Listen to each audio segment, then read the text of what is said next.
রহমতুল্লাহ। সবাইকে। সকাল সকাল বৃষ্টি শুরু হয়েছে, অবশ্য অনেক জোরে না, ঘুরি ঘুরি ভাবে পড়তেছে। একটা বিরক্তকর বৃষ্টি আর কি, হয় জোরে হবে না হলে হবে না, এরকম একটা বিষয় হলে ভালো হতো। যাই হোক, মহান রাব্বুল আলামিন আল্লাহ তাআলা যা করে ভালোর জন্যই করে। কারেন্টটাও চলে গেছে 4:30টায় রাতের। এরপরে ফজরের আজান দিল, নামাজ কালাম হইল।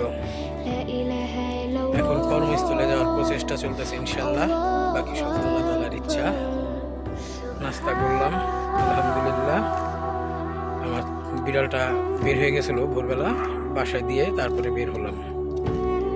এখন পাঁচকানি থেকে মেলারটেক ঘাটে যাওয়ার উদ্দেশ্যে নৌকা উঠবো এখান থেকে দিয়ে। বেশ গ্রাম্য অঞ্চলই। হ্যাঁ, ও বাবা রে বাবা।